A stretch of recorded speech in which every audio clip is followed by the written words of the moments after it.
Nah, SOP adalah standar operasional prosedur gitu ya. Itu harus ditetapkan di awal. Jadi sebelum franchise-nya itu dilakukan dijual gitu ya. SOP itu harus sudah siap.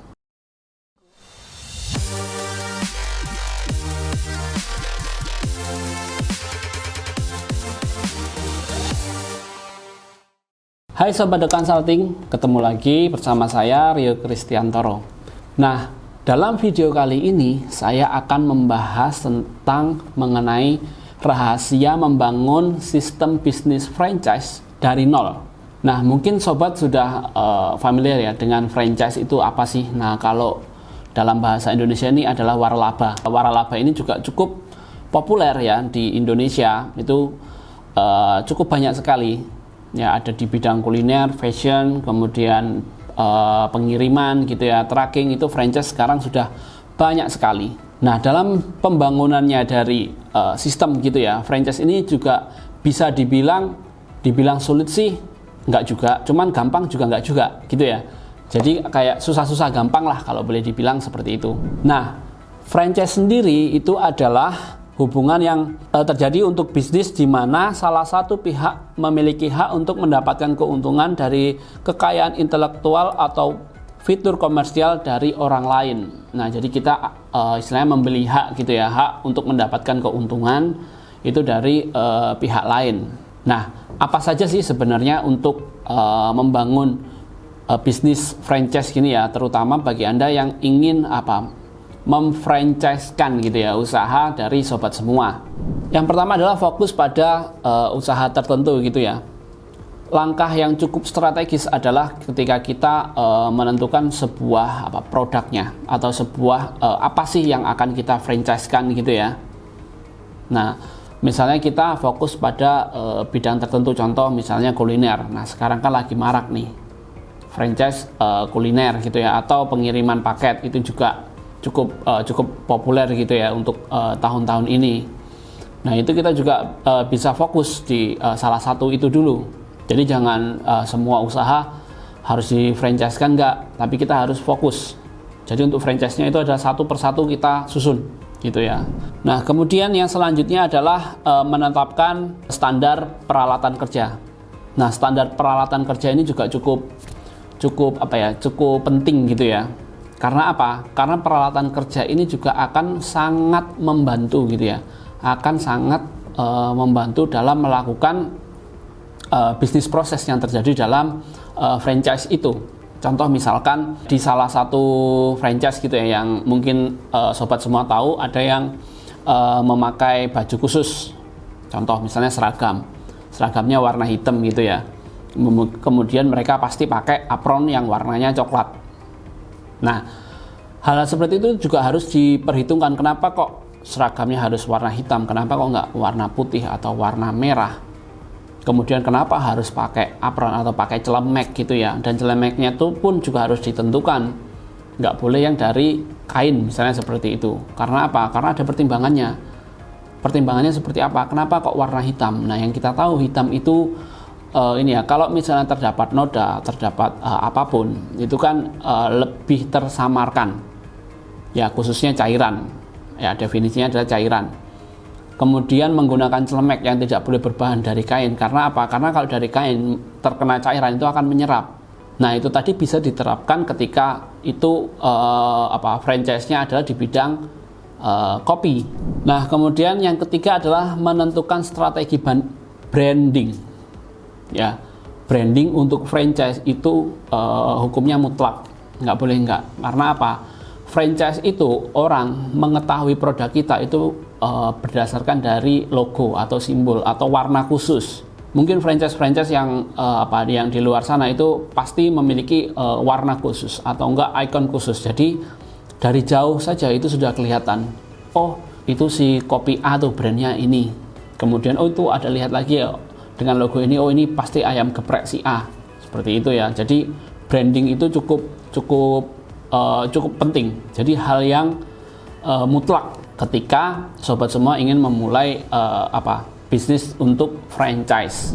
Yang poin selanjutnya yaitu tentang pengaturan manajemen franchise.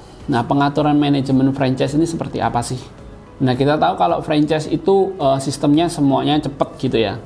Dan produk yang yang disajikan itu mayoritas itu memang sudah produk yang siap olah. Nah, manajemen franchise sendiri itu juga harus bisa mengatur tentang keahlian dari setiap karyawan atau setiap tim yang bekerja di situ.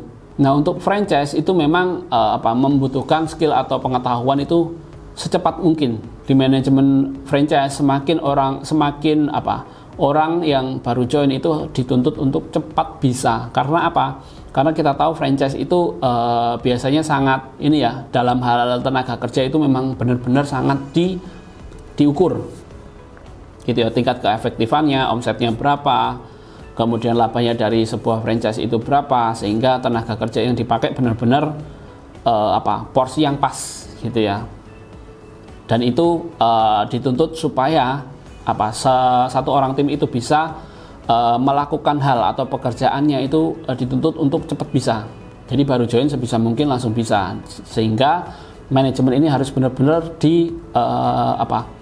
dipikirkan. Nah, umumnya yang dilakukan adalah dengan membuatkan semacam manual book atau buku panduan. Nah, untuk poin yang terakhir adalah bangun standar kerja dan juga sistem operasional. Nah, sistem operasional ini mungkin yang sobat familiar, yaitu tentang SOP ya. Nah, SOP adalah standar operasional prosedur gitu ya. Itu harus ditetapkan di awal. Jadi sebelum franchise-nya itu dilakukan dijual gitu ya, SOP itu harus sudah siap. Jadi harus benar-benar dipikirkan secara matang, dan segala kemungkinan itu sebaiknya sudah mulai dipikirkan. Karena apa? Ketika itu semuanya sudah diterjun ke lapangan dan SOP itu belum siap, nah itu akan menjadi sebuah istilahnya kekurangan dari franchise dari sobat semua. Itu akan berpengaruh ketika melakukan penjualan franchise. Kenapa? Karena SOP-nya belum matang, sistem yang dibangun juga belum siap gitu loh. Jadi ketika franchisee tadi ya yang membeli produk sobat semua itu akan menjadi kecewa. Nah, selain itu SOP itu juga ada minimal. Nah, SOP yang dibikin itu ada minimal yang harus ada atau harus disusun. Nah, beberapa poin yang harus disusun itu adalah berkaitan dengan produksi dan juga distribusi. Nah, produksinya ini seperti ini ya, kayak SOP untuk pembuatan, contoh misalnya kopi atau ayam geprek tadi ya. Pembuatan kopi dengan merek A, SOP-nya seperti ini, resepnya seperti ini, disusunnya seperti ini, kemudian tampilannya seperti ini. Kalaupun ayam geprek sama. Pertama yang dibersihkan ayamnya, kemudian dilanjut penggorengan, pembuatan sambal, sehingga penyajian dan juga foto untuk produknya. Kemudian distribusinya, yaitu masalah packingnya seperti apa, itu juga harus sudah ditentukan. Nah, yang selanjutnya yaitu tentang promosi dan juga pemasaran. Itu juga harus dibuatkan untuk SOP gitu ya. Kemudian berkaitan dengan sistem alur distribusi barangnya, itu juga harus dipikirkan.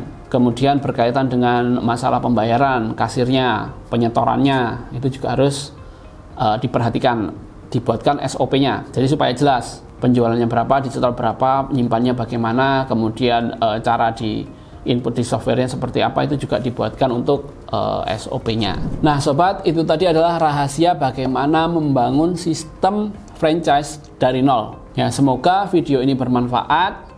Dan jangan lupa untuk sobat semua untuk like, komen, dan juga subscribe agar sobat semua bisa mendapatkan informasi video-video dari kami. Nah, sampai ketemu lagi bersama saya Rio Kristantoro di video selanjutnya.